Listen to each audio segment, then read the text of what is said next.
আসসালামু আলাইকুম প্রিয় দর্শক, আজকে জানতে পারবেন হ্রদ সম্পর্কে। লেক বা হ্রদ সম্পর্কে অনেক তথ্য পাবেন। সম্পূর্ণ ভিডিওটি দেখবেন। যেখানে একটি চা বাগান ঘেঁষা ছোট লেক, যেটা অনেক লেকের মতো দেখাচ্ছে, তবে লেক সম্পর্কে A to Z তথ্য আপনাদের সাথে শেয়ার করব, সাথে থাকবেন। একটি হ্রদ প্রায়শই পৃথিবীর পৃষ্ঠে বা তার কাছাকাছি প্রাকৃতিকভাবে ঘটে যাওয়া তুলনামূলকভাবে বৃহৎ এবং স্থির জলাশয়। এটি শুষ্ক ভূমি দ্বারা বেষ্টিত একটি অববাহিকা বা আন্তঃসংযোগ অববাহিকায় অবস্থিত।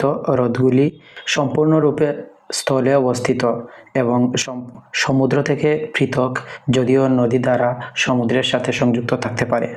অন্যান্য জলাশয়ের মতো হ্রদগুলিও জলচক্রের অংশ, যে প্রক্রিয়াগুলির মাধ্যমে জল পৃথিবীর চারপাশে চলাচল করে। বেশিরভাগ হ্রদই মিঠা পানির এবং বিশ্বের প্রায় সমস্ত ভূপৃষ্ঠের স্বাদু পানির জন্য দায়ী। তবে কিছু লবণাক্ত হ্রদ, যার লবণাক্ততা সমুদ্রের জলের চেয়েও বেশি। হ্রদগুলি পৃষ্ঠের ক্ষেত্রফল এবং জলের আয়তনে উল্লেখযোগ্যভাবে পরিবর্তন হয়, তবে মোট পৃথিবীর প্রায় 2.5x10⁶ কিলোমিটার, যেখানে 2%-এরও কম জুড়ে থাকে।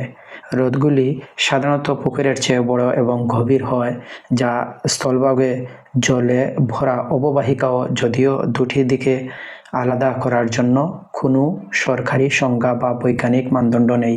হ্রদগুলি উপহ্রদ থেকেও আলাদা, যা সাধারণত সমুদ্রের উপকূলীয় অঞ্চলে বালির দণ্ড এবং অন্যান্য উপাদান দ্বারা বাঁধা অগভীর জোয়ারের পুল এবং বৃহৎ হ্রদ।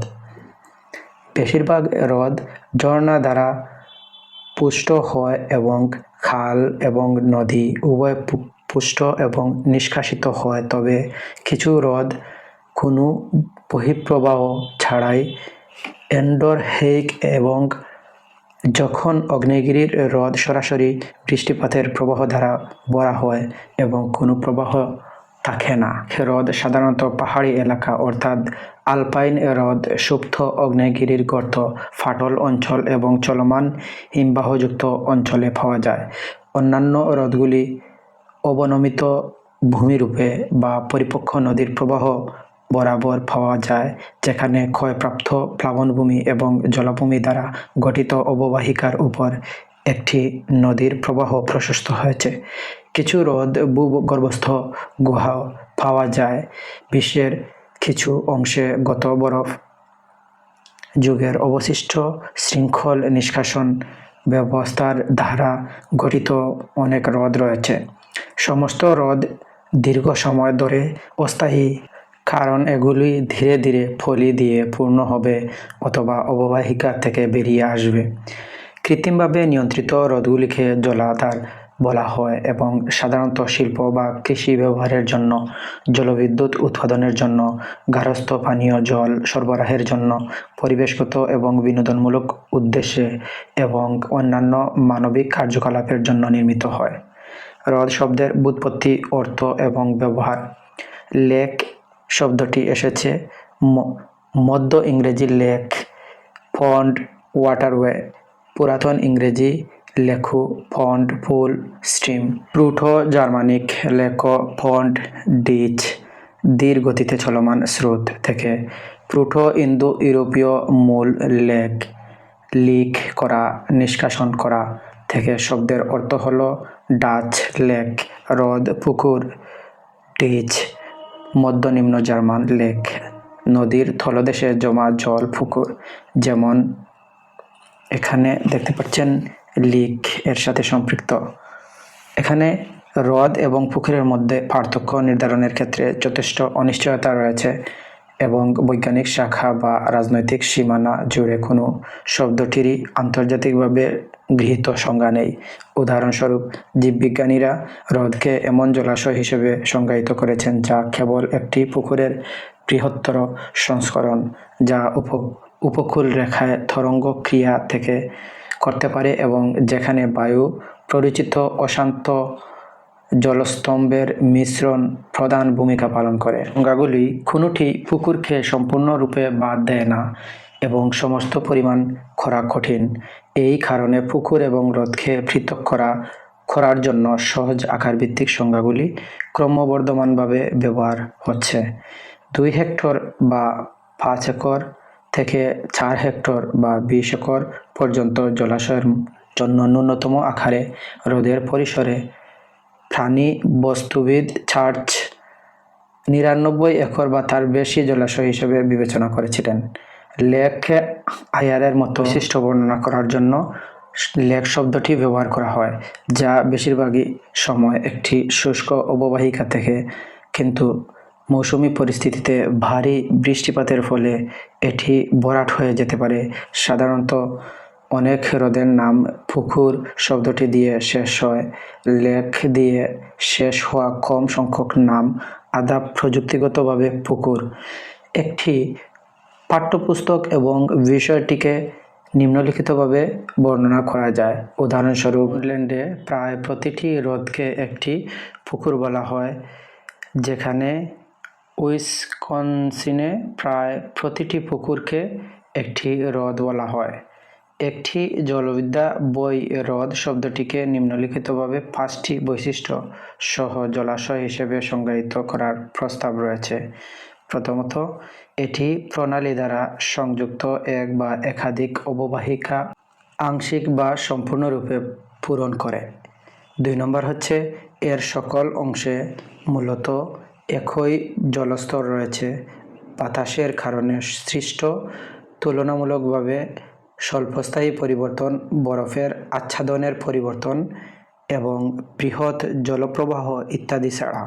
তৃতীয় বৈশিষ্ট্য, এতে সমুদ্রের জলের নিয়মিত অনুপ্রবেশ হয় না। চতুর্থ বৈশিষ্ট্য, জলে ঝুলন্ত পলির একটি উল্লেখযোগ্য অংশ অববাহিকা দ্বারা আটকে যায়। এটি ঘটতে হলে তাদের আয়তনের সাথে প্রবাহের অনুপাত যথেষ্ট কম থাকা প্রয়োজন। পঞ্চম বৈশিষ্ট্য, গড় জলস্তরে পরিমাণ করা বা এলাকাটি ইচ্ছাকৃতভাবে নির্বাচিত সীমানা অতিক্রম করে। উদাহরণস্বরূপ, 1 হেক্টর মানদণ্ডে 3 বাদে অন্যান্য জলবিদ্যা প্রকাশনাগুলি গৃহীত বা বিশদভাবে ব্যাখ্যা করেছে। বিতরণ: পৃথিবীর বেশিরভাগ হ্রদই মিঠা পানির এবং বেশিরভাগই উচ্চ অক্ষাংশে উত্তর গোলার্ধে অবস্থিত।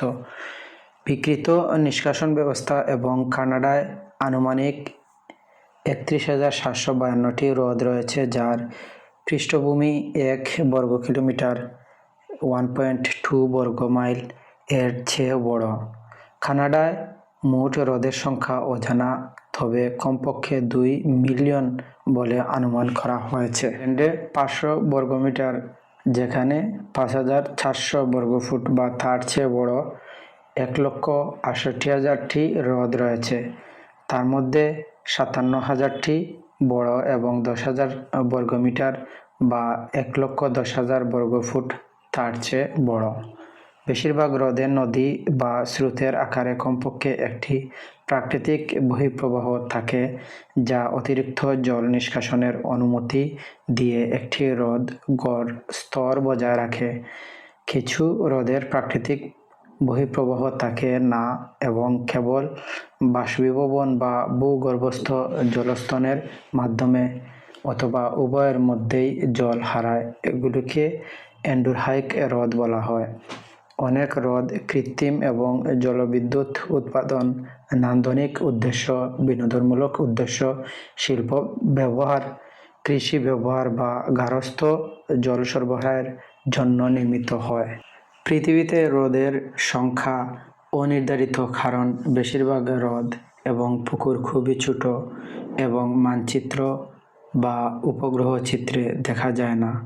এই অনিশ্চয়তা সত্ত্বেও বিপুল সংখ্যক গবেষণা একমত যে ছোট পুকুরগুলি বৃহৎ হ্রদের তুলনায় অনেক বেশি প্রাচুর্যপূর্ণ। উদাহরণস্বরূপ, একটি ব্যাপক উদ্ধৃত গবেষণায় অনুমান করা হয়েছে পৃথিবীতে 304 মিলিয়ন হ্রদ এবং পুকুর রয়েছে এবং এর মধ্যে 91% আয়তন 1 হেক্টর 2.5 একর বা তার কম। প্রচুর পরিমাণে পুকুর থাকা সত্ত্বেও পৃথিবীতে প্রায় সমস্ত হ্রদের জল 100টিরও কম বৃহৎ হ্রদে পাওয়া যায়। এর কারণ হলো হ্রদের আয়তনের সাথে অতিরৈখিকভাবে স্কেল করে।